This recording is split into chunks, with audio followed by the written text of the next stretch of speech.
কামাই করি, কিন্তু ওই যে ডেলি 5,000 কামাই করে এলিগান আমি কইছি আমি তো আবার কাইবন মানুষের আমার লগে যারা যেমন আমার আশেপাশের প্রবাসী আছে ওনারা বলে ডেলি মানে মাসে 40-50,000 হয় না, আমি আল্লাহর রহমতে হাই 50-60,000, ওখানে আরো বেশি হয় এলিগা ওনারা তো বেশি কিনে বেশি। এইবার তো আবেগে টেলারটা কথা কইছি ভাই আমারে ভাই মাফ করে দিয়েন, আমার ভুল হয়ে গেছে, আপনাদের লগে যদি ঘর সংসার আমার না রাখেন আমার দুঃখ নাই। আমি কইছিলাম আমার সিম বন্ধ করে দিমু, আমার অনেক এই যে জায়গা জমিনের হেল্পের ব্যাপারে তোমারে ভাড়া যাইব না, তোমার জায়গা জমিন উদ্ধার না পর্যন্ত তুমি এটা চালাও, ঘরে লাগলে তুমি বন্ধ করে দিও, এই আমার কথা ভাই। ভাই আমি প্রবাসী ভাইদের কিছু কথা বলি ভাই। প্রবাসী ভাইরা আপনারা হচ্ছেন বর্তমান বাংলাদেশে একজন আলোচিত যোদ্ধা।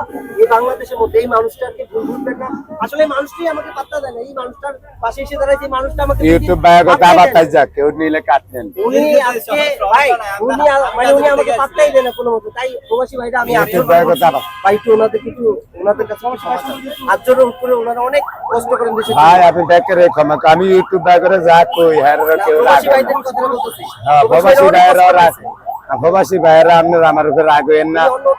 আমি ভাই আপনাদের ভুলে একটা কথা কয়ে লাইছি, আমি দরকার হইলে আর ক্যামেরার সামনে কথা কমু না, আমার সংসার আমি যেমনে ভালো মনে করি এমনি চালাম। আপনারা ভাই প্রবাসী ভাইয়েরা কেউ রাগ হইেন না ভাই, আপনারা ধারে থাকলে লাগলে আপনাকে ভাও ধরে মাপ চাইতাম, কারণ আমি আপনারা দূরে আনতে পারতাম যে দূর হারিয়ে দূর করি, আপনারা কেউ ভাই মাফ করে দিবেন আমারে। আমি ভাই প্রবাসীকে ভক্ত লই আর কোনো কথা কমু না, আমার আকলটা তুইটা গেছে। আমার প্রবাসী ভাইয়েরা হেল্প করেন লাগবে না, আমার জায়গা লইয়া একটু হেল্প করেন, আমার টিয়া পয়সা চাই না ভাই, আমার হ্যাঁ আমার জায়গাটা লইয়া প্রবাসী ভাইয়েরা হেল্প করেন লাগবে না, খালি একটু সাপোর্ট করলে হইব যে সরকারি ভাইয়েরা আমার এই ভাইয়েরা একটু করে দিয়েন। আপনাকে ভাই টিয়া পয়সা খরচ হইব না, উনি তো প্রবাসী ভাইদের কাছে একটু সহযোগিতা চাচ্ছে, এটাই যে ওনার জায়গাটা যেন বুঝে পায়, এটা একটু শেয়ার করে দিবেন কেমনে বলে মোবাইলে টিপে, এটাই আমি বুঝি না।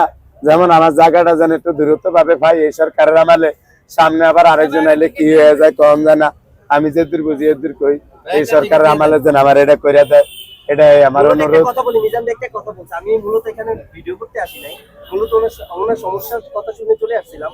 আসার পরে আমি যখন দেখছি এই কথা তখন আমি বলছি ঠিক আছে আমরা মানববন্ধন করি, আমরা একটা আগাই, ওইভাবে কিন্তু আগানো।